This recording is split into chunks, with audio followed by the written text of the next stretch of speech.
These long dog days of summer, I mean, we just made it through a heat wave. Mama was parched through this heat wave. I was hitting up Dunkin' every single day, and I will continue to probably for the rest of my days, but especially this summer. Dunkin' is helping everyone stay cool this summer with its lineup of refreshers. These drinks are packed with bold, fruity flavors and served ice cold. It's amazing. Dunkin' refreshers are the perfect afternoon pick-me-up. I like to start my morning with them personally, and then sometimes I go back for a second one because I'm just feeling crazy. They come in a variety of delicious flavors, including fan favorites mango pineapple and strawberry dragon fruit. And then for a limited time, there's black cherry and there's pink pineapple. I'm going to tell you something right now, and it's a bold claim, let me tell you, but I stand behind it. Pink pineapple will change your life. It is so good. It has me feeling like I'm sitting in a pool, resort side, just living, honey. It's so yummy. Try your favorite flavor with green tea, sparkling water, lemonade, or Dunkin's all-new limeade. I haven't tried the limeade yet, but I'm going to. Usually I get my drinks made with green tea and occasionally lemonade, but I do really like the green tea. Or if you don't want to build your own, try one of Dunkin's curated refreshers like the Cherry Lime Ricky or the Ultimate Pink Daydream. The Cherry Lime Ricky, scrumptious. I could drink like 3 of these a day. They're so freaking yummy. Head to Dunkin' today and find your favorite refresher. Dunkin' refreshers contain less than 1% fruit juice. Limited time offer. You know what's really terrifying? That unfinished college degree lurking in the background, just sitting there waiting for you. That's where Southern New Hampshire University comes in. With flexible online degree programs, there's no commuting, no rigid schedule, and no more excuses. Plus, they have some of the lowest online tuition rates in the U.S. Visit snhu.edu/morbid to learn more before your degree becomes just another story about what could have been. Chilling crime cases are mysterious, but finding coverage shouldn't be. With the State Farm Personal Price Plan, you have options and can personalize your plan to help create an affordable price so you can get back to cracking all of life's bigger cases. Talk to a State Farm agent today to learn how you can choose to bundle and save with the Personal Price Plan. Like a good neighbor, State Farm is there. Head to statefarm.com to get a quote. Prices are based on rating plans that vary by state. Coverage options are selected by the customer. Availability, amount of discounts and savings, and eligibility vary by state. Hey, weirdos, I'm Ash. And I'm Elena. And this is Morbid.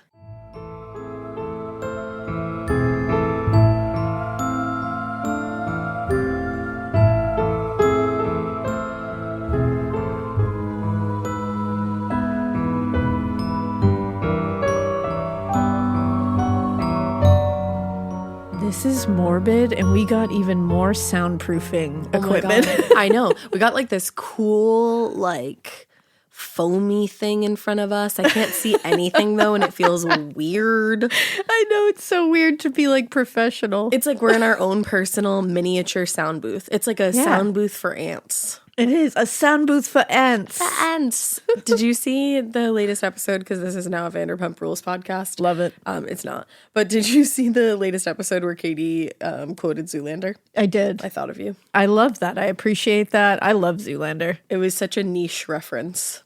Funny to this day. Fun. And as soon as I see David Bowie say, it's a walk-off, I'm over. I'm done. I'm deceased. I made a weird noise. We watched it recently, John and I. Did you? Because we just were like, we need some Zoolander in our life. Yeah. I just really wanted to see Alexander Skarsgård yell orange mocha frappuccino. You could have just stopped at You could have just stopped at Skarsgård, but I needed to see the orange mocha frappuccino. Frappuccino. And then the gasoline fight, the best. And then poof. But as soon as David Bowie came on the screen and it goes, let's dance in the background, I squealed. And John was like, I've never heard that sound. He was like, I really don't from you. know how to feel about are this. you all right? What's going on? I was like, he's just so handsome. It's and he was so handsome in that era. Oh my God, I know. He was so handsome all over the place. He was. It's like when you cried at The Last of Us and none of us knew what to do. Yeah, guys. I don't know if you're not watching that show. I was like against it Because I'm so, I don't know, apocalypse stuff like stresses me out. At this point, everyone and their mother is telling me to watch it. I mean, my mother, Jonathan Van Ness, told me to watch it. Right. So. Jonathan Van Ness told you that you have to. I know. That's the thing. It's one of those shows that I was really like, no, I don't want to get into this because I don't want to get into an apocalyptic one. I watched the first episode and I was like, this is all right. Yeah. Because I was being a dick. Like that's just, like the first time I watched Zoolander. Yeah, I was just being a dick. I just wouldn't watch it. Then I watched the second episode and I was like, well, fuck, now I care about these people. And by the third episode, I was ugly crying and snot was running down my face. Is the third episode that episode? Oh, yes. And you saw, I was threatening John. I was literally sitting on the couch being like, I cannot fucking believe you made me watch this. Can confirm. Because John had watched it before me. So he knew what was happening. And so he filmed me. Yeah. Maybe I'll post it at some point just because it's hilarious. I know Elena like doesn't cry, so it's really funny to see that. So it would be pretty funny. You know what? Maybe I'll post it. Because it's pretty funny, I will say. I had real emotions, and I know a lot of people don't think I have real emotions, so I think it would be good for people to see. No, you do have real emotions. I've seen so much of them recently. They happen. I've seen them. You've seen them. I've seen some emotions. You know? Yeah. Yeah. Emotional baby boy. Emotional man. You know that? I think, are you referring to the emotions that I have for the new additions? Yeah, and then I was saying the front bottoms, but I was just wondering if we could talk about your family. New additions. Yeah. No, I am not pregnant. But I was so... What? Wait, why did I think you were pregnant the other day? Because I said I have some news. Yes. John and I have some news. She said, and then John and I have some news. Pregnant. And I almost shat myself because I have a couple more years before babies. And I thought you could hold me over. And you are, just in a different way. In a different way, because it's been over a year now since we lost our beloved Bubba, Mushka our beloved baby. Bailey. And we had these two little red fox Labrador puppies fall into our lap. Born on Bubba's birthday. Born on Bailey's birthday. And we had 365 days of the year. And they were born on Bailey's birthday. If that isn't Bailey sending those dogs to us, I don't know what is. And they say that like your next dog or your previous dog sends you your next dog or dogs. Now I'm fully convinced. That's we crazy. were shell shocked when we found that out. And we were like, they're ours. We have to have them. And we found out about them like in the almost wake of a tragedy. Yeah. So it all kind of lined up, and they're two gals. Are you going to say their names? Yeah. You gotta. We got Sydney. Hello, Sydney. The Sydney Prescott. And now every time I see her, I can say, I always had a thing for you, Sid. And she does. And I do. And the other one is Blanche. And Blanche is a wily little bitch. Blanche Devereaux is really... She's a feisty one. Elena was like back and forth with names, and when she was going to get them, I texted and she was like, oh my God, I got them. And I was like, what are the names? And she was like, you have to wait because one of them I want to tell you in person. And it was Blanche. So I knew one was Sid, and then I was like, what is this other dog's name going to be? Miss Blanche over there. And I love them both. They're beautiful. I would jump in front of a moving train already for them. Yeah, truly. Like immediately I was like, well, I would lay down my life for you guys now too. Yeah, she literally said that. So here we are. Now I just love two other things in my house more than anything in the whole world. In the whole fucking world. So we're very happy over here. It was a puppy-shaped hole in my heart that I didn't want to fill right away. But then I think Bubba was like, girl, it's time. Girl, do it. I'm sending you these babies. She's like, girl, treat yourself. Treat yourself. And I said, okay. Yay. So I'm very happy. They're so We have perfect. some pups. So Sid and Blanche are going to be part of the crew now. I keep calling Sid City Girl. City girl. But it sounds like City Girl. Like not a country girl, but a city girl. girl. But I'm really like City Girl. I love it. And my littlest one calls Blanche Branch. It reminds me of Trolls. I love it. Is that his name's Branch? Yeah, isn't Branch. It? Yeah. But yeah, so that's the good news, and that's making us really happy, and it's given us, animals just give you a little boost. Oh my God, 100%. They really do. I was in a state of straight up depression the past few weeks. Yeah. And then you had them and they just give you kisses. And also, they I snuggle mean into that you. when I say that. Like, I was literally actively depressed. Yeah, like don't, Sometimes people get mad at me when I say I have a manic moment, but I like actually have manic moments. And remember that you don't know everyone's diagnoses. Yeah. Just because you hear them talk every once in a because while. I don't talk about my little mentee bees and my little problems doesn't mean I don't have them. Yeah, like people tend to get mad at Ash for saying that. And I'm like, yay, you don't know what she's diagnosed with. You're like, I have literally seen her in a manic moment, and boy, is it something. So I think just know that. Just understand that we don't share everything. Exactly. So there's pieces of us that people don't know. And it's not real cool to assume that you do know. So just like we're not going to assume we know everything about you guys, because we don't, even though we're friends here. Yeah, of course, we're all friends here. And that's why we're being real with you. Just a little sit down. I mean, I did just sing Ashley Simpson to you. That's true. I wasn't even lip syncing.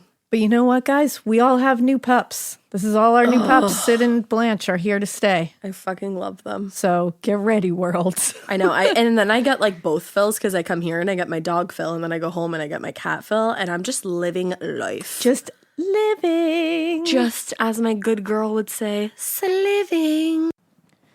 All right, so I think we should jump right into it. I think it's enough chit-chat. Enough chit-chat for today, baby. Enough. All right, well, today's case is very sad. It's a very tragic case. It was requested a ton in our folder, though. That's why I ended up doing it. Yeah, like you guys know, we usually try to stray away from, like, kid murders. Oh. Yeah, this is a teenager. Oh, man. And it's a really sad story, but I think it's an important story to tell, obviously. And again, highly requested. So we're going to start out on the afternoon of March 3rd, 1989. Kellyanne Tinias was at home. She was babysitting her 8-year-old brother, Richie, and the phone rang. And Richie answered, and he spoke to the person on the other end of the phone very briefly, and then handed off the phone to his sister, saying it was somebody calling for her, and they were named John. Okay. So she had a quick conversation with the caller on the line, and then told her brother that she was heading out to go to a friend's house down the street, and that she would be right back. That was around 3 o'clock in the afternoon, but Kelly never did come back. So let's talk about who Kelly was and kind of where she came from and her family a little bit. Okay. She was from a pretty typical working class 1980s Long Island family. Long Island. Her father, Richard Tinias, owned and operated Victoria's Auto Repairs. It was a small auto restoration business in their hometown of Valley Springs. And his wife, Victoria, who it must have been named after, she split her time as a medical assistant and a receptionist in a local doctor's office. They had those two children, 13-year-old Kelly and 8-year-old Richie Jr., and the whole family lived in a modest Cape Cod-style house located on Horton Road, and they lived with Richard's elderly parents. Okay. Richard's parents had bought the house back in 1967, but as they were getting older, they needed more care and support, like for themselves and for the house, which they were able to get from their son and his wife and the grandchildren. Really, like, tight-knit family. Yeah. And the community on Horton Road in 1989, it was also a super tight-knit community. It was perfect for them because pretty much all of their neighbors were also working class, and everybody really looked out for one another. I love that. They were super tight-knit, like I said, very actively involved in each other's lives, sometimes to like a surprising extent. A woman named Evelyn Neves, I believe is how you say the last name, wrote in an article for the New York Times, it was like a working class commune. The 19 families who lived on the street knew one another's in-laws and watched one another's kids. The 27 school-age children acted like cousins. Oh, I love that. Yeah, it's like the perfect kind of spot to I raise was going to your say, kids. that's the dream. Yeah, you would think. Now, unfortunately for Kelly, she was older than most of the children on Horton Road. Most of the kids were closer to her brother Richie's age. But still, she would play with the younger kids. She would set up games to do with them. And she was definitely one of the more reliable babysitters in the neighborhood. And because her parents both worked, she really had a lot more responsibility than most kids her age. She cared for her brother, she cared for her grandparents while her parents were at work, and a lot of times she would take responsibility for Brutus, the family dog. Brutus. I know, I fucking love that name. Brutus. But she took it all on, and she never complained, not to her parents, not to her friends. She just was there to help. She's just a good kid. Really was. Never wanted to complain about anything. And she always just seemed to maintain what people described as her warm, generous, and outgoing disposition. And she just, like, looks that way. She was a little cutie. Yeah. Now, her family knew her as a quote-unquote responsible, level-headed daughter who was, like I said, reliable, honest, hardworking, and also very well-organized when it came to school. Now, even though her responsibilities at home had increased, especially when her grandparents' health kind of started to decline, she still actually managed to carve out time for herself, obviously, which she spent ice skating, which was her favorite thing to do, or spending time with like a few close friends that she had in the neighborhood, including her close friend Sharon Stonnell, who lived a couple houses away. Okay. Now, She's so cute. She's like, looking adorable. at pictures of her, I'm like, stop it. such a little 80s girl, Yeah, you know? she really is. She's like the quintessential 80s teen. Yeah, she's got that perfect Yes, 80s, like, the bang. Like bang, exactly. Yep. It's almost like a poof bang. Oh, yeah. Now, the close-knit, supportive nature of the Valley Stream community made it a nice place to live, and it also had relatively low crime rates, which was awesome, because obviously New York City was nearby and full of all kinds of crime. Yeah. But in Valley Stream, there actually hadn't been a murder since 1977, Wow. and that was when a teenager was killed in a random attack. But since that murder of 16-year-old Richard Lesser, the residents of Valley Stream had carried on free mostly, almost entirely of violent crime. But obviously that all changed this afternoon in March of 1989. So this day, Friday, March 3rd, 1989, started out really like any other typical day for the Tinyas family. Richard picked Kelly up from school that afternoon, not out of the ordinary at all, drove her home. Winter was winding itself down, and Kelly was really hoping that she could go ice skating with some of her friends, especially because there weren't going to be that many more opportunities to do it because, again, spring was coming. Yeah. But her dad had some errands to run, and he needed Kelly to watch her brother until her mom got home from work later that afternoon. Now, she didn't know it, but she was actually going to have a bit of a surprise party that afternoon.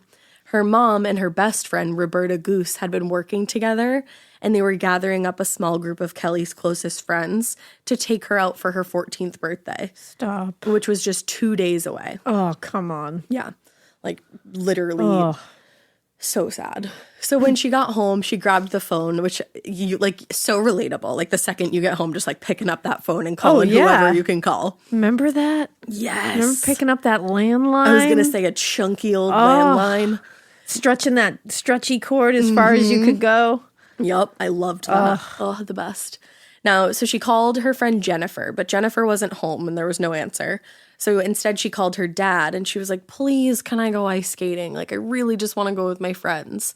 And he was like, girl, I just told you got to wait for your mom. Girl. She'll be home in an hour, direct quote. No, obviously not. So she was disappointed, but she was like, all right, like, I'm not getting out of this. So I got to do what I got to do. Let me make some more calls. More calls on the landline. More calls on the landline. So she called up another friend and they chatted a few minutes before hanging up. And actually, just a few moments after she put the phone in the cradle back again, that's when it rang again. And that's when Richie answered the phone to this John caller. Okay. Now, according to Richie, after identifying himself, the caller asked to speak with Kelly directly. Now, after speaking for a good couple minutes, Kelly hung up, and about 20 minutes later, she told her brother that she was, quote, going to her friend Nicole's house just down the street and would be back. Okay. Now, it was like Kelly leaving her brother alone when she was supposed to be the one watching him was weird. It was really out of character for her. It seems like it would be. She was usually, as we know, like I just spent the first couple minutes saying this, a very reliable and responsible girl. She's also 13. So that's why when she didn't come back after 5 minutes, though, Richie actually ended up leaving the house and going to look for her. Oh. Because he's like, wait a second, like, she wouldn't leave me that long. And did you say how old he was? He was 8. He was 8. That's what it was. Oh, my goodness. Yeah. So he goes out to look for her, and he went to Kelly's friend Nicole's house at about 3:15. But Nicole told him that Kelly actually hadn't been there and that she wasn't expecting her. Oh, man. So maybe she fibbed about where she was going. That must have been terrifying for him, though. Yeah. And it only gets, like, scarier. Oh. So Richie went along, and as he walked, he ran into another boy in the neighborhood, Harry Finney, who was playing in his yard. I feel like you can picture this all so well. Absolutely. Like, I feel like you can see this neighborhood in your head. Oh, yeah. So Richie told Harry, I'm looking for my sister. Like, have you seen her? Now, as luck would have it, Harry actually did see her just a few minutes earlier as she was headed into the family, as she was headed into the home of the Golub family. Golub, yeah. Yeah, thank you. We just You were looked just it up. looking it up. I've been saying it one way in my head, so I was like, oh my God, don't say it that way. And the way that you were saying it was the way I read it too. So Yeah. I hate when you get a pronunciation So in your own stuck. head and then you find the real one and you're like, well, shit. Exactly. My head is going to say the other one. Yep, so Golub. Yep. Golub. So the Golub family, they lived next door to Harry. Okay.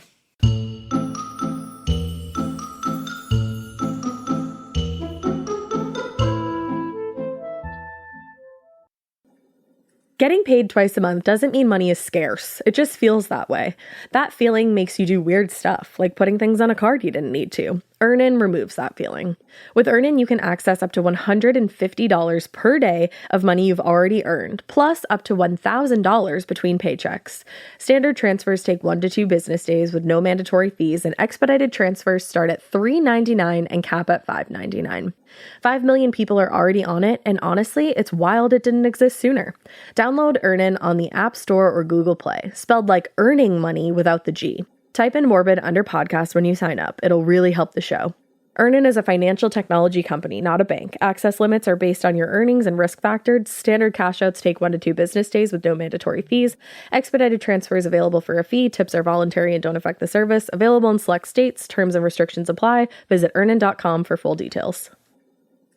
Every good detective needs a partner to support them on important cases. Think of a State Farm agent like your sidekick, there to help you along the way in your search for coverage. State Farm can help you choose the coverage you need, whether it's for your home, car, boat, or even RV.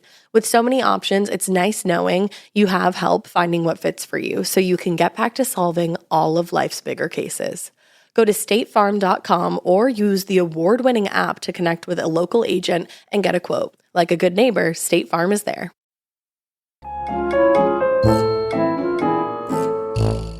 So Harry and Richie went to the Golub's front door and they rang the bell, but nobody answered. So Harry just went back to his front yard and Richie returned home and figured, Kelly will be back soon. This is unlike her, but I'm sure she'll be back. Poor Richie. So when he got back at home, he did call his dad to say Kelly had left him alone and had said that she was going to see a friend, but had actually gone to the Golub's house. Now, he explained that he had knocked on the Golub's front door, but nobody answered.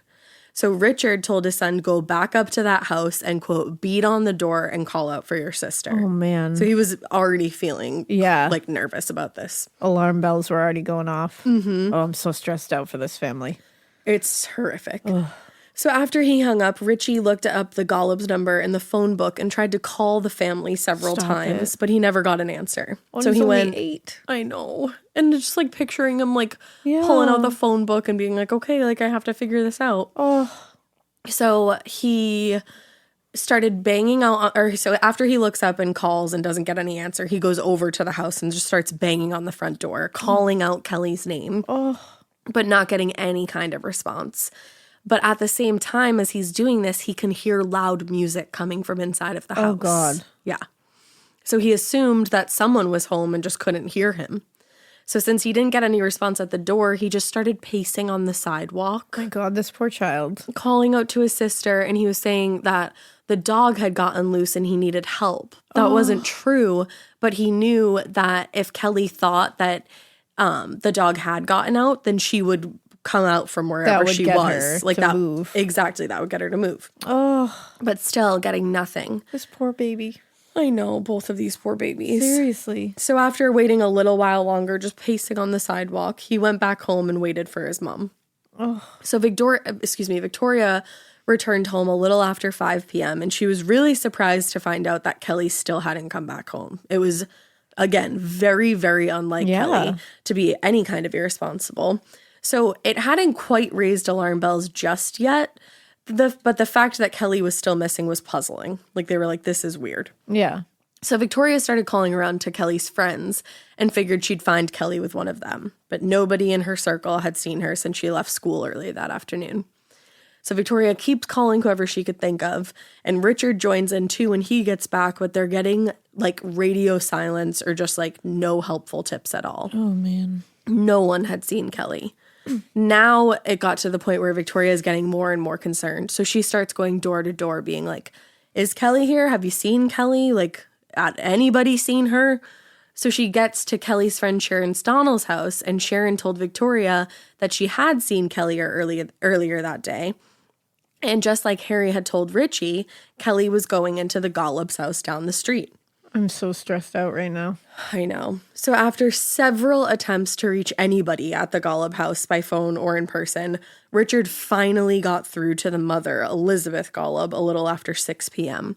But she said that she had been out afternoon, and as far as she knew, Kelly hadn't been in their house at all that day. Oh, God. So the dad, Richard, is really frustrated seeing as all roads seem to go back to the Golub's house, but now they're saying they haven't seen Kelly. It's like, no. Where the hell is she? Oh, my God. He must have wanted to barge into that house. Oh, my God. I can't even imagine. I can just feel it for him. It's like on your street. Like, you yeah, are it's looking at that house. It's your neighbor. Exactly.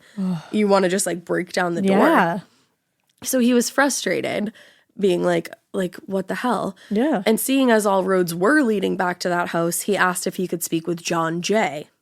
Uh-oh, the Golub's John. 14-year-old son. God, Johns. What is going on? I know. But John J., he said he hadn't seen Kelly in a few days, actually. So Richard didn't press the boy any further. But he did sense a nervous tone in John Jay's voice that suggested he was not being entirely truthful. Oh, good. So the rest of that evening was spent searching for Kelly, going from one friend to another, just desperately hoping that their daughter was hiding out somewhere, nervous that she was going to be in trouble for walking out on responsibilities, like just holding on to any hope they possibly could. Now let's talk a little bit about the Golub family. Most of the families on Horton Road were like actively involved in each other's lives and community events, and they all kind of engaged with each other. But the Golubs were among a small group of neighbors who, even though like they were polite enough, they preferred to keep to themselves. Okay. The father, John Golub Sr., he ran Getty gas station in town, and he didn't really like to hang out with the neighbors. He didn't like to go to block parties, barbecues. He just kind of kept to himself and worked on his car or his boat. Okay. You know? Yeah.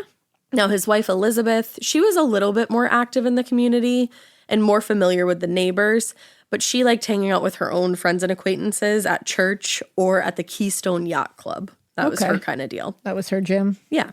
So the family had moved to Horton Road a little over 20 years earlier, actually, and that was all there was to it. Okay. Now, the Golubs had 3 children.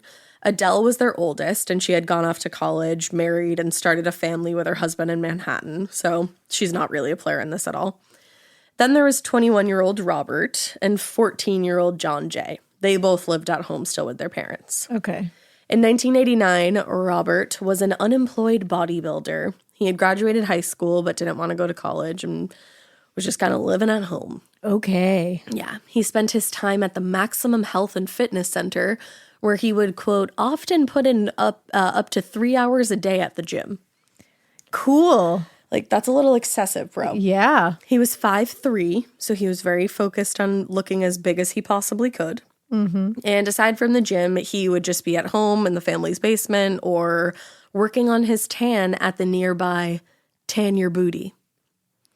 This all sounds incredibly healthy. I don't see anything wrong with it. Totally. Mm-hmm. I love that place is called Tan Your Booty. Tan Your Booty. Like, imagine opening a business called Tan Your Booty. It's literally just like tan your butt. Tan your butt. Tan your ass. Should have named it that. Missed opportunity. Right? Now, like his brother, 14-year-old John J. was rather unremarkable, to be honest. Ah. He was a freshman in high school, but most of the time he skipped class to smoke weed with his friends. Cool. Yeah, Awesome. Relatable.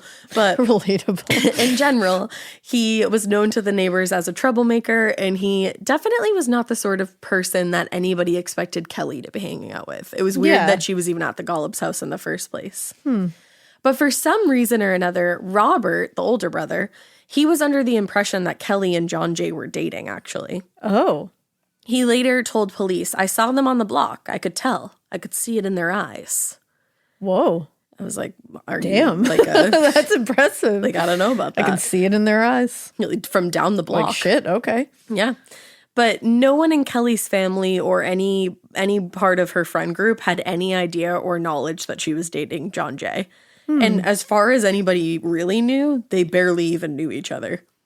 That's strange. Weird, right? What? Yeah, that's very weird. I don't know if maybe it was like a thing where they came from different friend groups and maybe they did have crushes on each other. Yeah, maybe that absolutely could have happened. I don't know enough to say one way or the other. That's kind of like an inference that I made based off of everything I read, but because I just don't know why Kelly ended up in the house that day. Yeah. And it seems like John Jay is the one that called because the caller was John.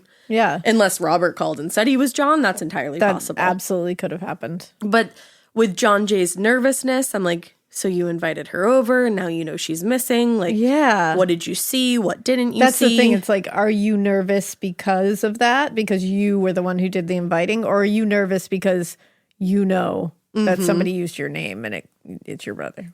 Exactly. Yeah. Exactly. Now, as far as the neighbors knew, the Golubs, that's how I was reading it in my head. I was going to say that's how you were reading it in your head. That's how I feel that. The Golubs, as far as anybody knew, they kept a nice and neat, tidy home, but they only ever saw the home from the outside. Oh.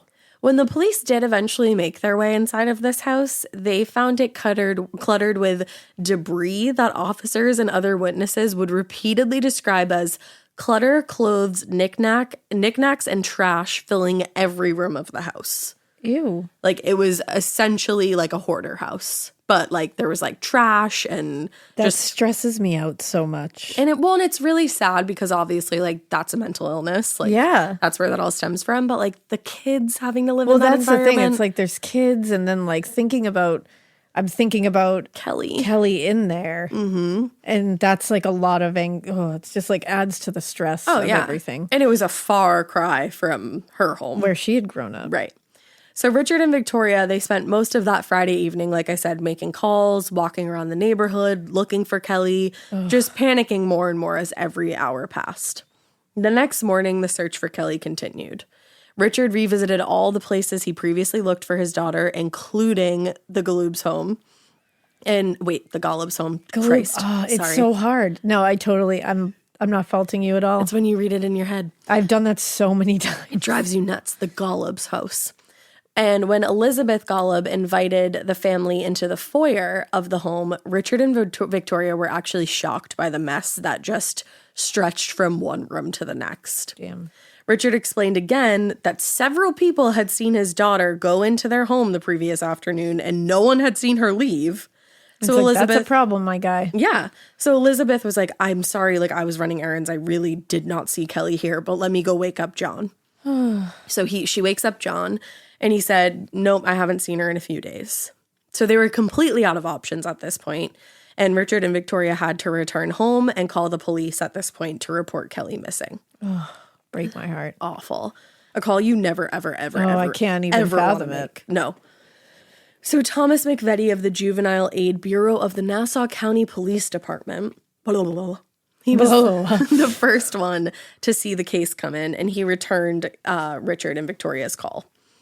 Now, after doing the usual due diligence in cases of missing children, calling friends, checking the usual hangouts, yada, yada, yada, he went to Kelly's house on Horton Road. And he sat down with Richard and Vicky and went through all the usual questions. Again, explaining, sometimes kids take off for a while, but they usually return. The classic. The whole nine. Classic. And Victoria was like, no. She literally said, not Kelly. Kelly doesn't do this. Yeah, a lot of parents do know their kid. Imagine that. Yeah.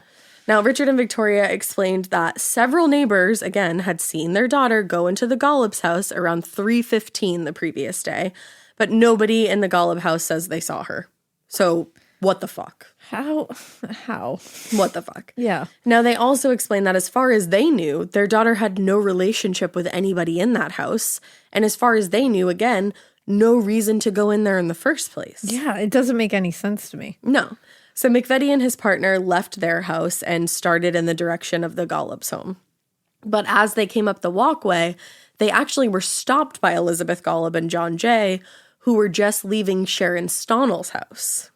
Now inside, so they eventually made their way inside to their house. Yeah. The detective sat down with Elizabeth and her younger son and started to explain why they were there. Now, John Jay told the detectives that he did know Kelly, but again, didn't see her the previous day and couldn't think of a reason why she would come to their house. Okay. Weird. Yeah. So McVetti asked if anybody else was in the house that they could speak with at that point. And John Jay disappeared for a moment and then came back with his brother Robert, who was accompanied by like a random friend. Now, Robert told the detectives he knew who Kelly was, but hadn't seen her in quite some time. He said he'd been home all day the previous day and that he just played video games with his brother and two of his brother's friends that afternoon. I don't believe you. And then he said after they were finished playing video games, John Jay and his two friends left to play basketball, and Robert stayed back. Now, McVetti, the detective, he was like, I don't know, like something about this kid. He seems nervous.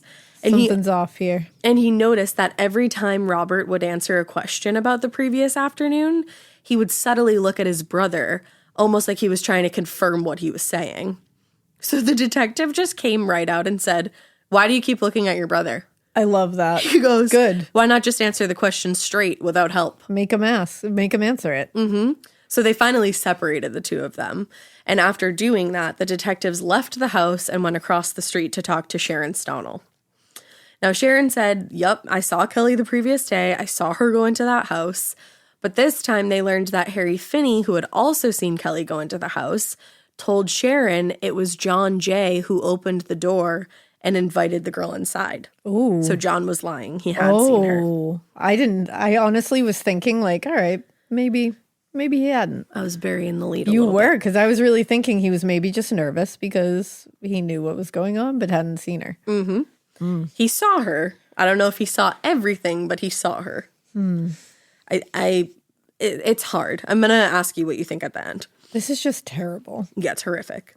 So up to that point, McVetti had no reason to believe that anybody was lying to him, but this new information suggested that no one in the Golub house was being truthful at all.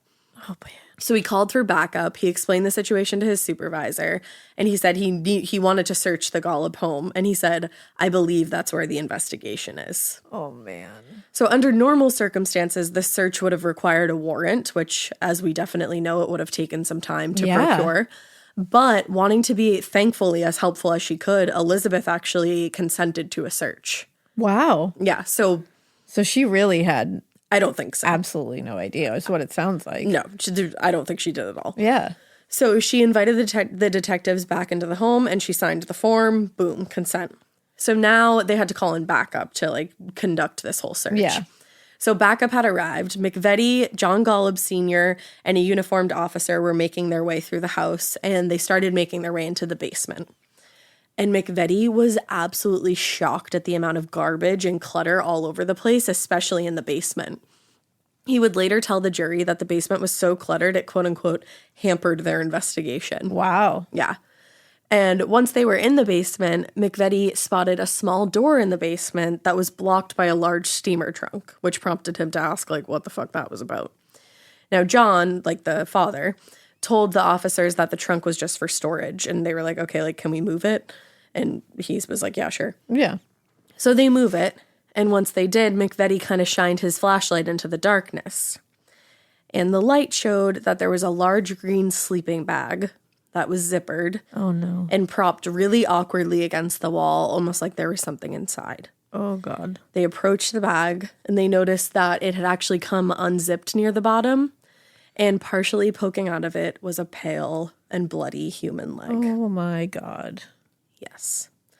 Now, McVetti immediately secured the scene and called in homicide detectives. The news of the search had already made its way around the neighborhood, and a ton of the neighbors on Horton Road had come out to their yards and their driveways to see what was going on, including Richard and Victoria Tinyas. So, not wanting the news to reach them before he could, McVetti literally made a beeline to this couple so he could tell them himself what had happened. God. And Victoria just started screaming. Oh, my God. Like, how do you even? I have, like, chills all over my body right now. I can't imagine. And I don't even want to. Like, no one should ever imagine that. I just want to give, like, her parents the biggest hug because they look like New Englanders. They do. I was just looking at pictures of them and I was just like, oh my God, they're breaking my heart. They just look like your friend's parents. Yeah, they really do. You know? And like who care. Yeah. A lot. And like you would go over their house and like like talk to them while you were hanging out with your friend, you know? Like that kills me. You're just like everyday people. Yeah. And something absolutely fucking horrible happened. No, Suri, are you kidding me right now? Man, Suri. Oh, she comes at the worst times. So fucking rude, Suri. It really was. Okay. Jesus. Back to the seriousness. That was I think that was like something was like, hey, break the tension real quick. Honestly. It's getting deep. Honestly. But here we are, we're back. And we're back. So Detective Lane arrived at the Golub house around noon that same day and spoke to Elizabeth and John Sr. while they waited for the medical examiner to arrive.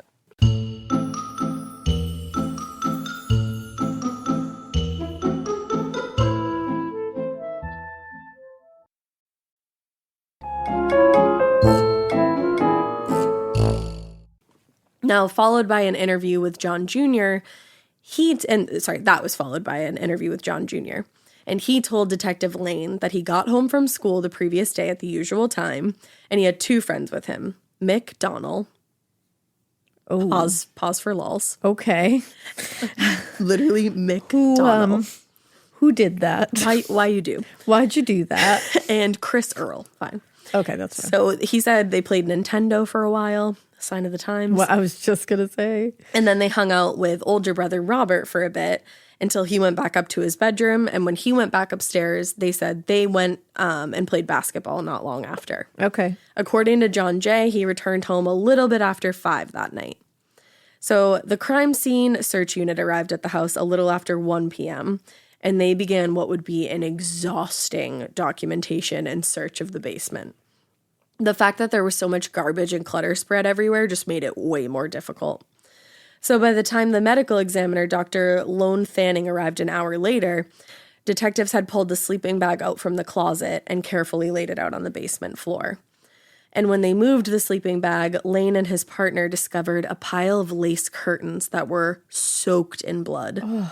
And also a large World War I era bayonet lying in a pool of blood next to the curtains. What?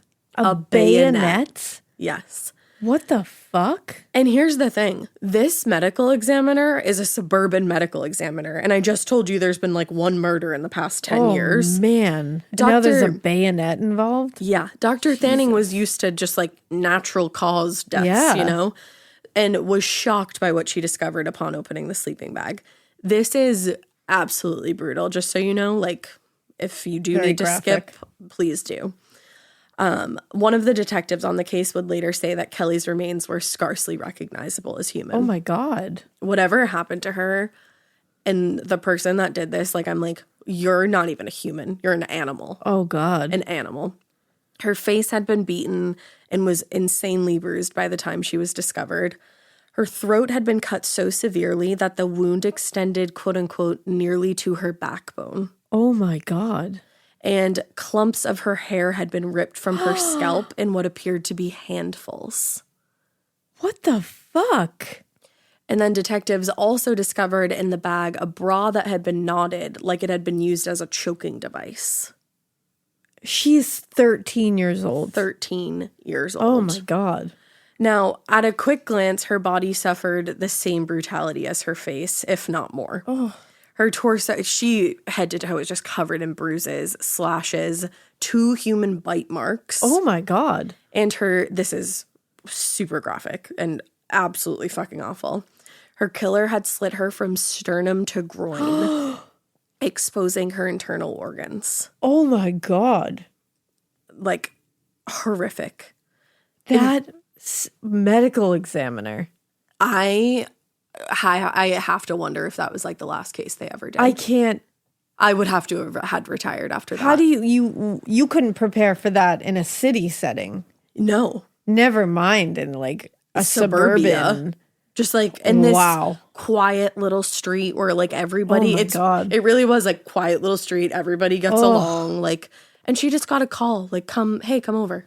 Oh no. How many times did you get a call when you were younger to go to your neighbor's house? What the fuck happened? No. Holy shit. Going back to the scene, a lot of the cuts made to Kelly's torso were consistent with a blade that was the size and shape of the bayonet. Jesus. But also at the same time, many of them were not consistent with the bayonet, which led detectives to believe that there was a second or possibly even third weapon missing from the scene. Detective Lane had seen the body when they pulled it from beneath the basement stairs, and he theorized that whoever had done this to Kelly had to be a very large, very powerful person. And very vicious, awful, savage person. Mm-hmm. Now, he'd seen John Jay, who was average height and weight build for a 14-year-old boy, and he assumed his two friends were, most likely of a similar build.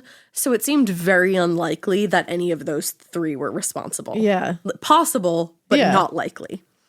So based on all the testimony collected that day, the only people in the house that previous afternoon were John Jay, those two friends, and 21-year-old bodybuilder Robert. Bodybuilder. So Detective Jack Sharkey was assigned the task of... This part of the show is brought to you by Anua, the Korean skincare brand known for scientific, gentle, yet effective formulations. The latest from Anua is the Retinol Collagen Gua Sha Cream, a firming cream with a gua sha-shaped tip built right in. Have you guys heard of gua sha? It's that viral massage tool that moves fluid and tension out of your face. Less puffiness, a snatched jawline, honey, more definition in your face. Retinol firms and reduces fine lines, and collagen keeps your skin plump and structured. This cream has both of those things, arguably the most optimal combo for that snatched, lifted look all in one step. I am obsessed with the Gua Sha cream. First of all, it feels so cool to the touch when you put that on your face. It's just like, this is lovely. It's like a little spa treatment that you can give yourself. I like to do mine at night after I get out of the shower. I rub the cream on my face with the little gua sha. I'm sculpting that jawline, honey. I got it on the cheekbones. And actually, I had a facial the other day, and the lady doing my facial, the professional, she said, "Do you use a gua sha at home?" And I said, "I do." And I said, "How did you know that?" And she said, "I didn't have those little bumps in my chin or different areas like that." So she could tell that I was using the gua sha. And I said, "Oh my God." I just feel like I wake up less puffy in the morning when I do it the night before. But you can do it whenever you want to. I, 10 out of 10, recommend this product. The Anua Gua Sha Cream Value Set is available at anua.com, already discounted. Use code MORBID for an extra 10% off. That's ANUA.com, code MORBID. The Sherwin-Williams summer sale is here. Get 30% off select paints and stains or 35% off their newest product, Emerald Symmetry, July 17th through the 27th. Whether you're looking to refresh your interior or your exterior, they've got the colors to bring your vision to life. And with delivery, getting everything to your door is easier than ever. Shop online or visit your neighborhood Sherwin-Williams store. Retail sales only. Some exclusions apply. See store for details. Delivery available on qualifying orders. Interviewing McDonnell and Chris Earl, John Jay's two friends, who had been at the house that afternoon.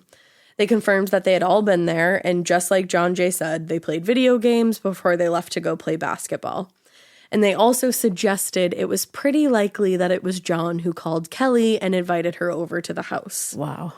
Officers had learned that the boy had, quote-unquote, been sweet on Kelly for years. Oh, yeah? Yeah. And he was the only one in the house that really knew her that day. My God. No, after their interview, both boys actually consented to a polygraph test, and they both passed, quote unquote, with flying colors. Wow. So because they didn't really match who they thought could have overpowered Kelly and pair that hand in hand with the passing of the lie detector test, it rules them out as suspects. That makes sense. Since Donald and Earl were now crossed off the list of suspects, the only two remaining possibilities were John and Robert. But again, since he seemed to lack the physical strength they thought would have been necessary, and since his friends had confirmed that John Jay had been with them that afternoon, Detective Lane decided to focus his attention on the older brother, Robert. Now, according to Robert, he had woken up around 10 a.m. because he's a real winner. Yeah. On the morning of the 3rd. He's really killing it. He's really killing the game. And he said he went to a convenience store to purchase a bodybuilding magazine. Cool. Because apparently he was very fixated on his one hobby in life. He's so cool. Yeah, wicked cool. And then after he got his magazine, he came right back home, he said. I doubt it. Who even knows? So that afternoon, he spent time with his brother's friends, and he said after the younger boys left to play basketball, he went back up to his room, he drank a couple of beers, and smoked some weed. And he said that he had never seen or spoken to Kelly that afternoon. And in fact, he really only knew her well enough anyways to say hi. It's weird. Why was she in your house then? I totally believe you. But he did say that Kelly had been close with his younger brother, John, and that she, quote, sometimes called the Golub home twice a day to speak to John Jay. Okay. So I do wonder if there was like a little bit of like flirtation going Something on between happening there. John Jay and Kelly. Yeah. I don't think John Jay had anything to do with this, to be honest. In my personal opinion, I don't know, but I don't think so. Okay. So when police showed Robert the bayonet used in the attack on Kelly, he said he never owned it and had actually never seen it before. And as far as he knew, nobody in the house did either. Oh, a bayonet just showed up in your house one day? A World War I bayonet, just like essentially an antique.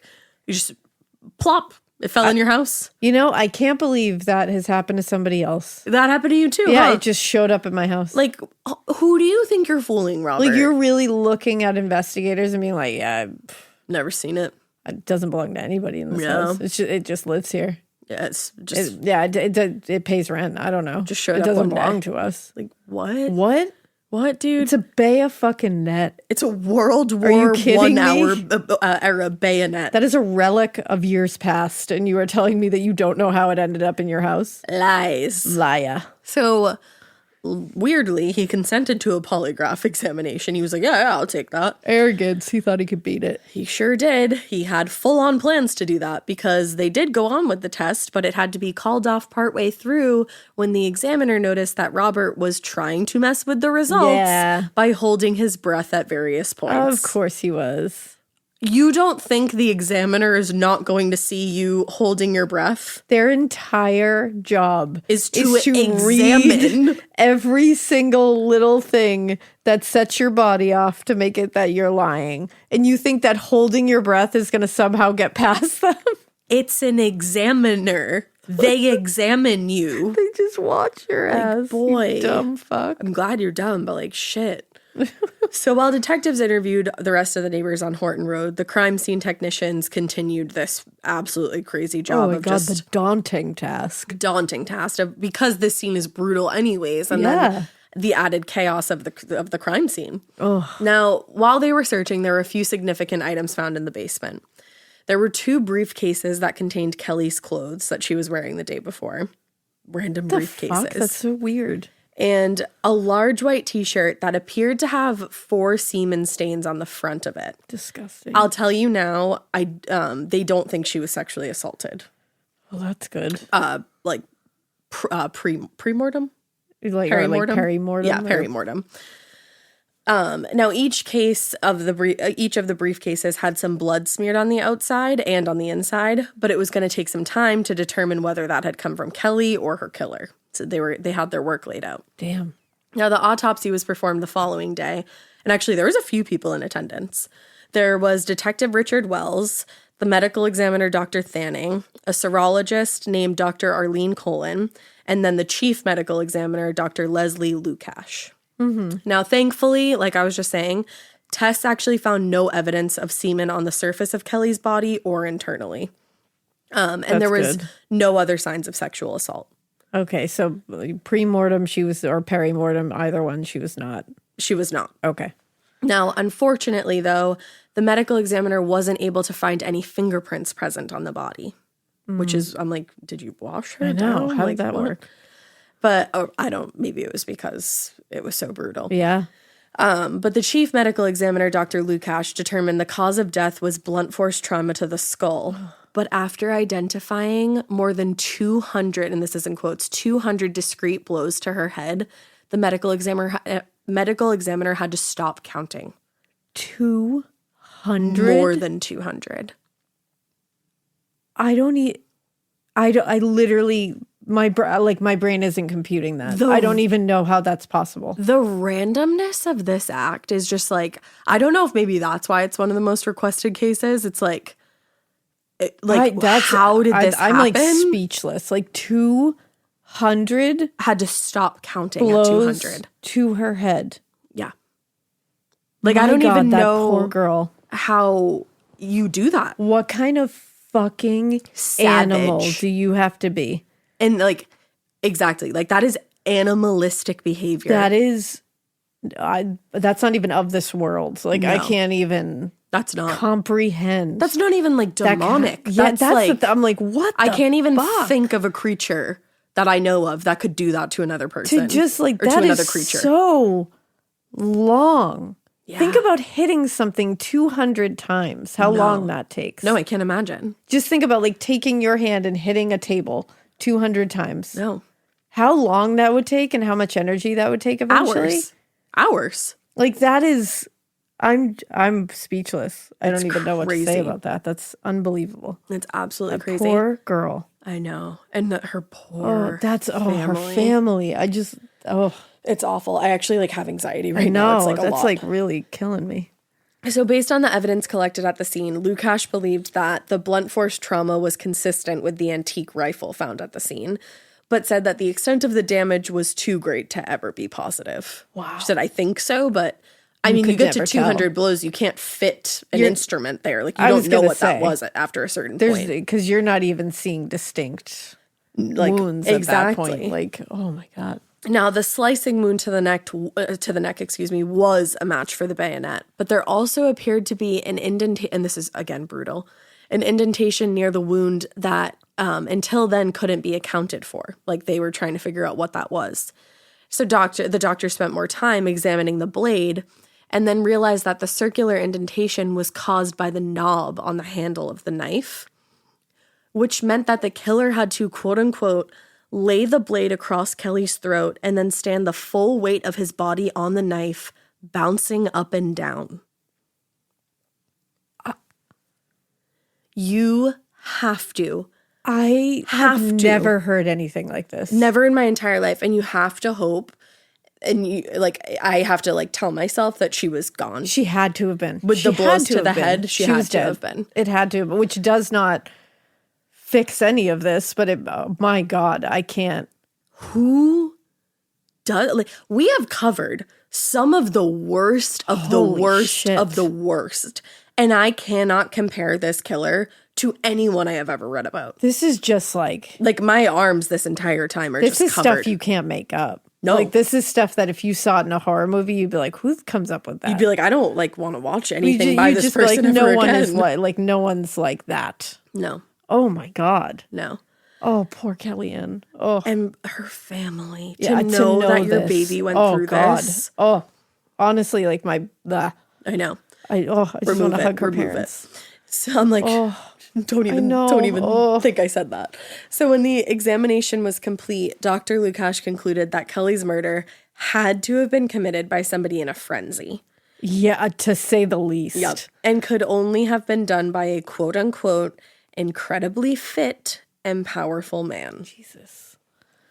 So given the amount of evidence collected at the scene and the story being told by Kelly's body, Detective Lane and Wells kept their attention focused on the most obvious suspect, Robert Golub, right? No, Golub, damn it. Golub. He was brought into the station at this point for even before that, he was brought into the station for questioning actually on the afternoon that the body was discovered. Oh, wow. This all happened very quickly. I was going to say, this probably happened so fast. Mm-hmm. So John and Elizabeth had been cooperating with police up to this point, but now a lawyer for the family had instructed the two brothers to refrain from answering any questions beyond the statements they'd already given to the police. Damn. So days passed without an arrest, and the public was starting to grow anxious that there might literally never be another resolution.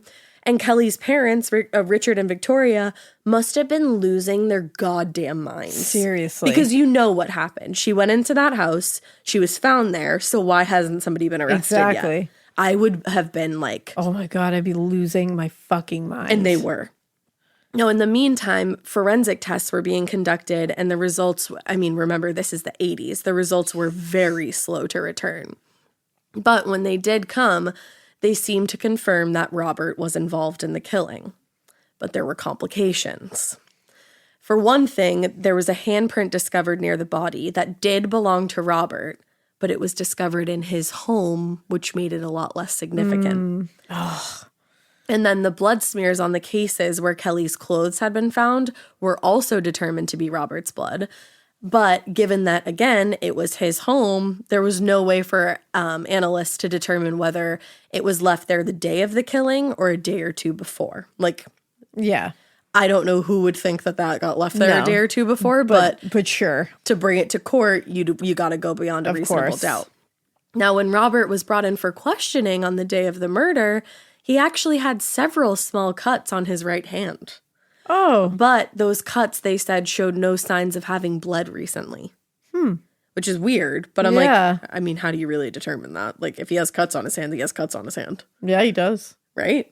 Like, Yeah. how can you tell if they bled recently, if they're red? I mean, you could really, the only thing I can think of is like what stage of healing they're in. That's really all I could Yeah. say about that, I guess. I don't really know. Because I'm like, they didn't like, were they open cuts? Like, if they're open it's cuts, like, are they then scabbed over cuts? Because then you could be like, they're scabbed over, healed. they're healing, They're, right. they're in the process of healing. But the way they put it as no signs of having recently bled. I'm like, that's a weird standard. Yeah, it's like he would have washed that.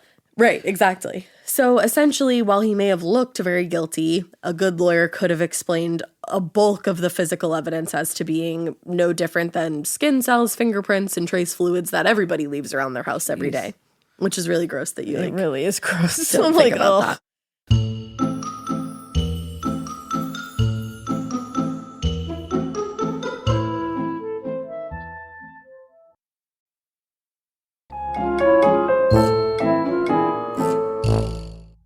But on March 24th, nearly 3 weeks after Kelly's body had been discovered in the basement, investigators did finally feel like they had enough evidence to make an arrest, and Robert was arrested. Wow. Now, it was a step in the right direction, but still people in the community were pissed off. Like, they were very frustrated. Kelly's uncle Robert told the press, "We feel only a fraction of relief about the arrest. There are so many unanswered questions that are hurting right now. 4 people in the house and no one heard anything." Yeah. That's what's so shocking to me. I'm like, what the fuck is going on in that house? No one heard anything? Yeah. Like, is the basement soundproof? That kind of beating? But then you think about the loud music, and I'm like, The loud music. is that why nobody heard anything? Because it was so loud that Richie could hear it outside. Oh my God. That adds such a different layer to this. It's like a horror film. It is. This is like so bad. It is. So those unanswered questions and frustrations grew, exponentially in the time between the arrest and the trial. While Robert spent his days in prison, he was like lifting weights in the yard or preparing in his cell for trial. A lot was going on back home. Reporters, neighbors, strangers were harassing John and Elizabeth Golub nonstop. Their home was being referred to as a murder house because that's what it was. And their harassment had actually become so intense that they had to send John Jay off to a private boarding school. Oh, wow. Which, if he had nothing to do with this, then you do feel bad that happened. Of course. It's just so weird. And then Kelly's family claimed that at the same time that the Golubs were trying to intimidate them. And then the Golubs claimed that they were being prevented from freely coming and going to their home.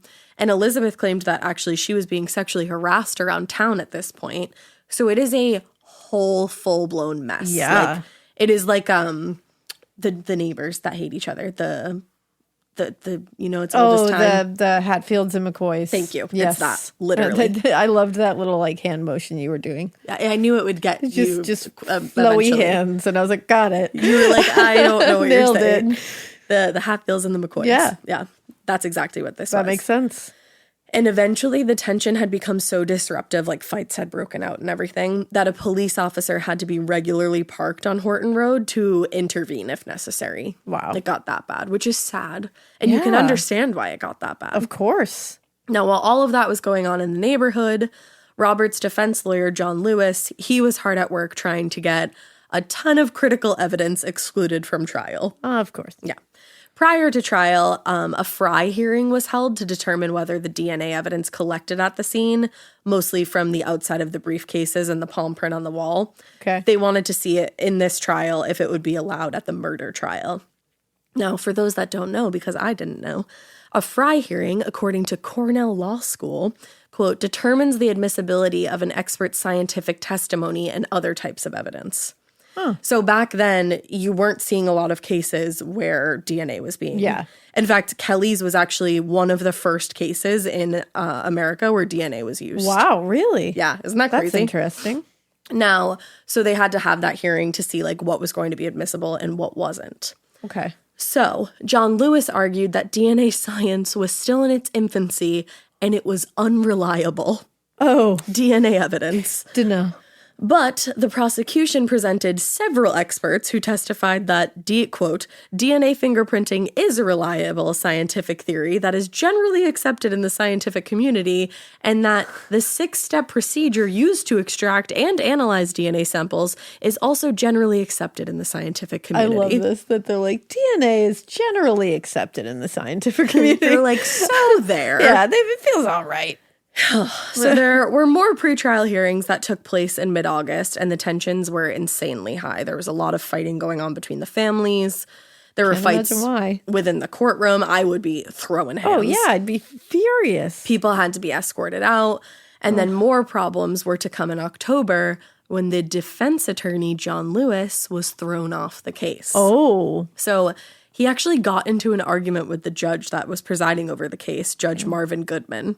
And the defense attorney, Lewis, told the judge that he wasn't prepared to go to trial that month, and he wanted to push out to January to have more time to prepare. Oh, yeah. Who gives a shit about the families that have to sit here and deal with this shit? Thank you. Exactly. Let's push it out because I'm not ready. I'm not ready. Sorry. It's like, sorry. You've had plenty of time. Yeah. Like, if you don't have a good case, it's because he did it. Yeah. The end. The end. Also, Need a boost? Sometimes all it takes is tapping into your inner cool. Icebreaker's gum helps you unleash the confidence within. Each chew releases a rush of icy flavor powered by cooling flavor crystals, sending a wave of refreshment to reinvigorate all your senses. Icebreaker's convenient pack fits everywhere, from car cup holders to backpack pockets, so you can find your cool wherever you go. Grab Icebreaker's gum online or at a store near you. Getting scared is one thing. Getting a thrill is, well, you want more of those in your life. The Genesis GV70 is built to thrill, baby. A thrilling yet elegant design always makes driving the GV70 an exciting adventure. Its powerful athletic stance screams performance and turns heads. Everybody's looking at you, girl, or boy, or whoever. Command the road and experience a class-leading standard 300 horsepower. Oh my God. Plus, discover the different dynamic drive modes for all different terrains. Choose between the different terrain modes for whatever road conditions you may encounter. The Genesis GV70's award-winning technology and performance lets you drive with comfort and drive with confidence all at the same time. It's an exciting SUV with intuitive tech that can make your ride smooth even when the road isn't. And its blind spot cameras allow you to see what's next to you. It's like having eyes on the side of your head. That's pretty iconic. Its performance, by the way, is measured not only in power, but in how it makes you feel confident, sexy. The Genesis GV70. Learn more at genesis.com and feel the GV70. So says I. So says I. I would tap my little gavel. But the judge denied that request, basically saying everything that we did and saying he hadn't provided a legal reason for it. So, no. Just because you're not prepared isn't my fault. Exactly. That's probably exactly what he said. Yeah. But Lewis lost it. He was pissed about that. And he said he wasn't going to be forced to go to trial and that Goodman could hold him in contempt or throw him in jail. And he's like, got it. And Goodman was like, I'm not going to do either of those things. You're just not going to work on this case. Yeah. I'm just going to go ahead and throw you right off. You're gone. Yeah. And you're done. You're done. And he was replaced with Salvatore Marinello. Hopefully I said that right. So Robert's trial for the second-degree murder of Kelly Ann began on February 15th, 1990.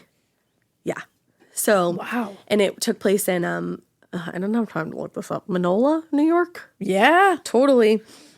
So in opening statements, the prosecutor, Daniel Cotter, laid out the extent of the evidence, including the massive DNA evidence that linked Robert to the murder. My God. He also detailed the extent of Kelly's injuries, and he paid particular attention to the mutilation of the genitals and the buttocks. Because so fucked up. She had been, like I said, completely... Oh, just like eviscerated. Yeah. And one of the bite marks was actually to her backside, like on her bum. God, you fucking animal. And happened post-mortem. Holy shit. Like, not even an animal. An animal would. I was just going to say, I don't even know what to compare this fucker to. And that's the thing. It's like not even an animal, not even a demon. Doesn't exist. I don't know what to call you. An entity unto itself. Truly an entity unto itself. Seriously. So Cotter told the jury, because of all this, it is fair to assume that this is a sexual assault by a male. Then it was the defense's turn. Salvatore told the jury, the prosecution expects you to make judgments through inferences, and basically told the jury that the evidence was highly scientific, very confusing, and they couldn't trust it. I'm obsessed with the fact that they were like, DNA? this is like a little too sciencey for me, everybody. This is going to be like biology class, and you're going to be very confused. Let's throw that shit right out. We don't need science. Science.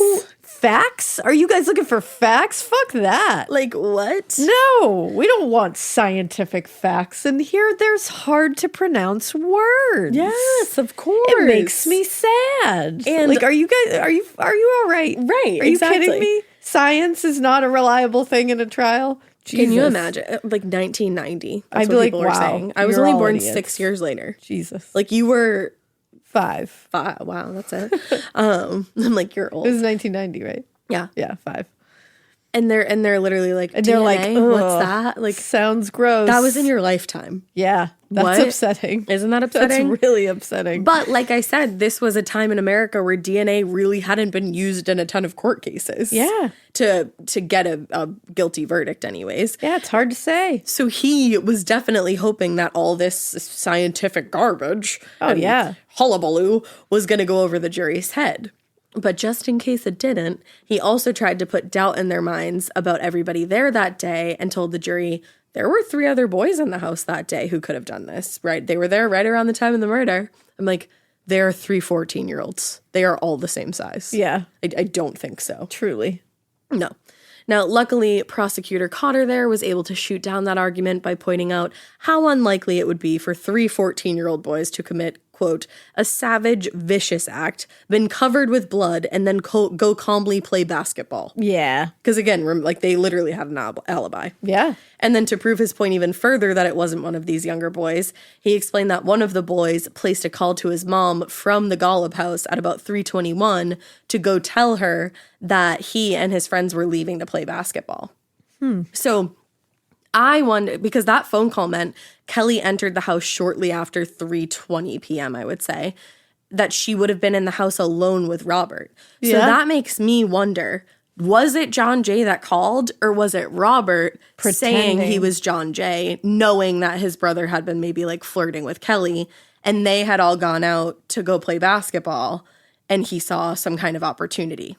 That, to me, that's what that makes sense. Right? To me, it makes sense that this little fucker would pretend to be his little brother Oh, to 100%. lure her to that house. That's what I think. Because I don't know anything about this family. I don't know anything about this pig and his brother. But I don't know if it makes sense that like this kid would just lure her there, especially if he liked her. If he was sweet on her, exactly. Like they had some kind of thing. And then he's going to leave. Like, if anything, you would think he would, if he was the one that called her, I feel like, and if she liked him, they would have gone and played basketball together. Yeah. You know? Yeah, it's straight. And to me, it feels more like this guy pretending. Yeah, definitely. Because I this agree. feels cunning as fuck. That's my theory, is Yeah. that he obviously saw Kelly around town, probably developed some kind of weird fucking fascination, and Because then he's a this out. fucking troll. Oh, he's beyond even Pigman. beyond words. True pigman. Yuccas. Yeah. Yuccas McGee Disgusting. is the new name. Truly. Now, over the course of the next few weeks, jurors were presented with a whole slew of information and evidence. I can't imagine having to sit on this jury. No. I can't. Having to hear about those injuries in real time would be outrageous. And they did have to, because the doctor, the medical examiner, took the stand to testify about the extent of the injuries and placed the death somewhere between 3:30 and 8:20. I'm thinking it was closer to the 3:20 range of things.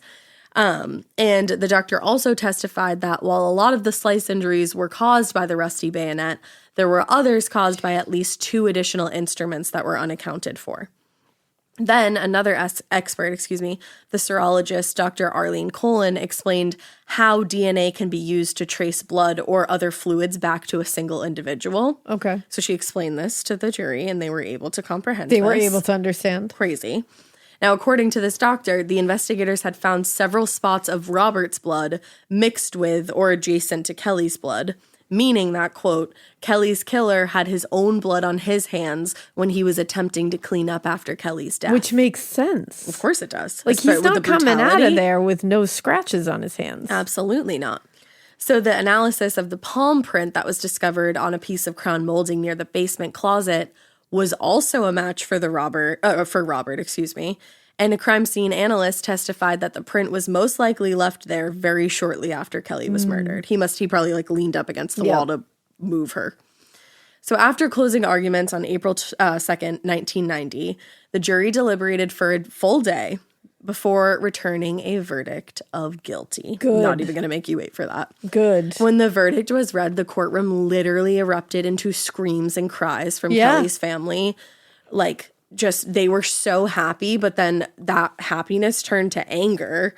And they were like, it was just way too much for everybody involved. Yeah, how do you even wrap your brain around it? So while that was all going on and like everybody's like trying to figure out even how to feel about this, Robert is just sitting there with literally zero emotion.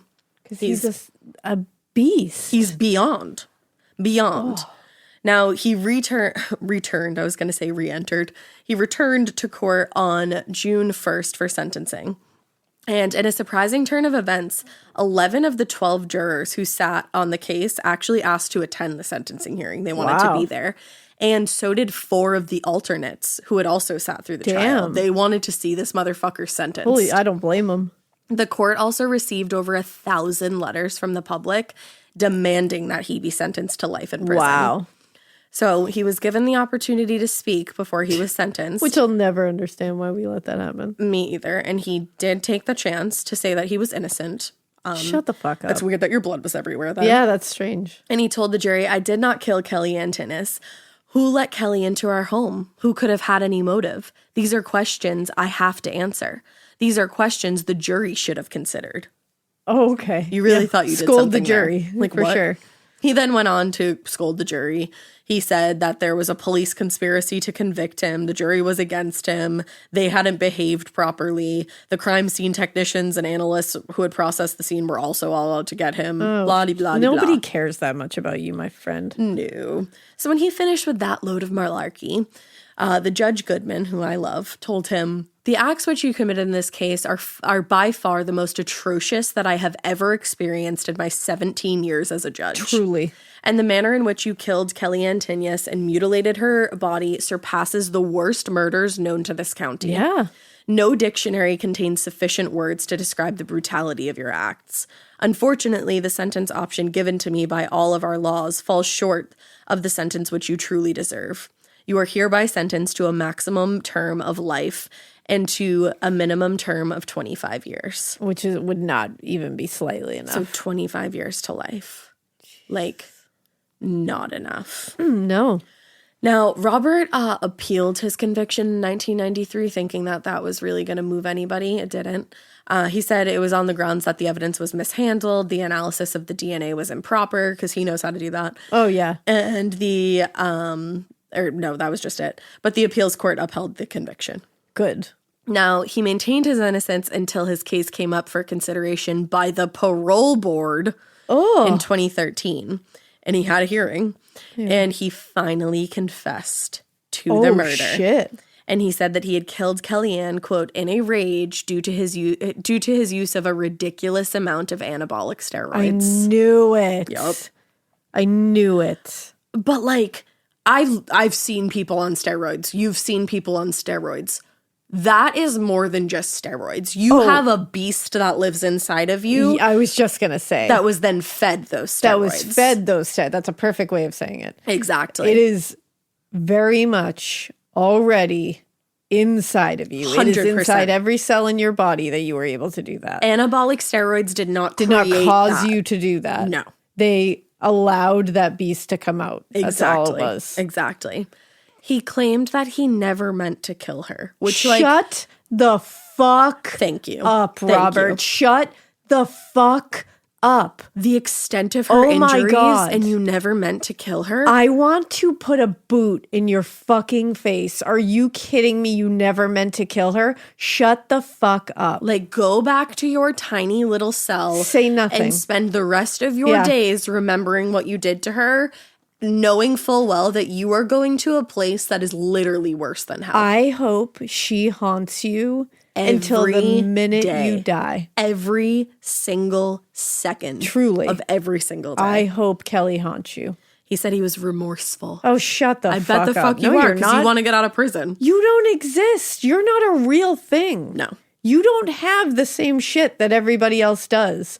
Remorse is not, it's a vocabulary word to you. It's not a feeling. If you can do that to a human, no. there is no part of me that believes remorse. you are capable of remorse. No. Not one part of me that Absolutely believes not. that. No. Luckily, state parole officials were as unconvinced as we are, and Robert has since been denied parole on 2 different occasions. I hope they tell him to go fuck himself every single time.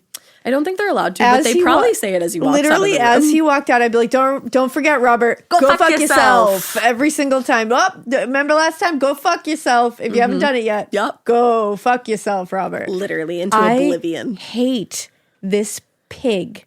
This is worst. One of the worst. The most brutal. Ever. I think I can. I mean, that is. That I don't think I could ever cover another case like this. Oh.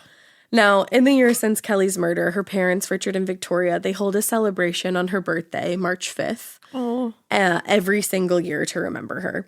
And still, their neighbors from Horton Road join them. And now it's gone like way above and beyond that. Like people join all the time. Amazing. And from all over. And in 2021, they had a memorial unveiled at a park in Valley Stream, which honors the memory of Kelly. Oh, I love that. Now, Robert remains in prison. He still hopes that he's going to get some kind of parole. He's not going to. I hope you slowly rot. But Richard and Victoria and countless other members of Valley Stream are locked and loaded with victim impact statements and letters demanding he remain in prison. In the interest of public safety. Yeah. Like, not only just for their peace of mind, like not wanting to see him ever again. But he should never be allowed around people ever again. If you can do that one time, I can't fucking imagine what you would do if you like didn't live in your parents' house and were left to your own devices. Yes, I can't even because you did that in your parents' home. Well, that's what's wild to me. Just went down to the basement. No, I can't. What? I literally can't. So that is the tragic, tragic, tragic case of Kelly Antinez. I am speechless. It was very hard to get through.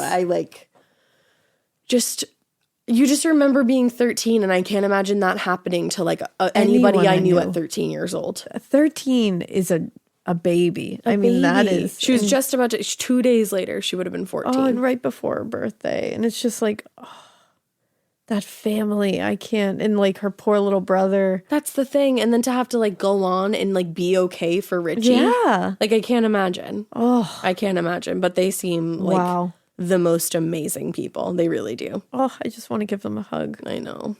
That's awful. Yeah, it was a brutal case. I think, were you going to do something spooky? Yeah, you know what? I'm going to follow this up with something. Maybe like a spooky haunting. road. Or lake, or lake, or something. You'll know, obviously, but like it's there'll be something. Maybe in another there, haunted school. I think we have a whole folder of those. Yeah, we got a lot of those. So yeah, we'll follow it up with just one spooky. Yeah, haven't done one in a while. Just a little palate cleanser, if you will. Yeah, we're due for one. Yeah, feels right. Feels good, especially after this. I need a minute. Yeah, so I need a beat. Yeah, I need a beat. You know. Oy. So yeah, look out for that. And with that being said, guys, we hope you keep listening. And we hope you keep it weird. You know I'm not saying anything. No. That's it. Nope. That's a wrap. Bye. Goodbye. Love you guys. Hope you have a great day.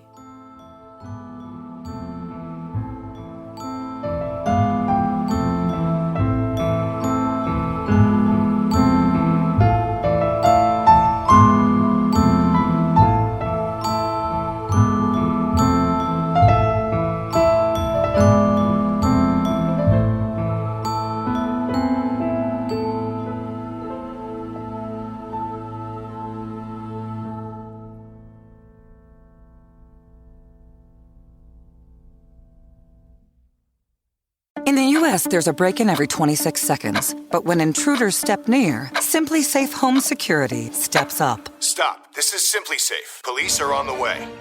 Using AI alerts, US-based live agents help deter break-ins. Simply Safe, no long-term contracts. Save 50% on your new system with professional monitoring at simplysafe.com/SXM or with promo code SXM. Outdoor deterrence requires a Simply Safe Active Guard outdoor protection plan starting at $49.99 a month. Visit simplysafe.com/licenses for alarm license information. Tennessee 2012. You wouldn't take financial advice from a 72 hours in a single day alpha influencer, would you? Same goes if you're in a car accident or any accident. Who you choose matters. That's why Morgan & Morgan exists. They're the largest injury law firm in America, and they've built a reputation by actually winning cases, not just talking about it. Over 1,000 lawyers across all 50 states and $30 billion recovered. Injured? Go to forthepeople.com/podcast. That's forthepeople.com/podcast.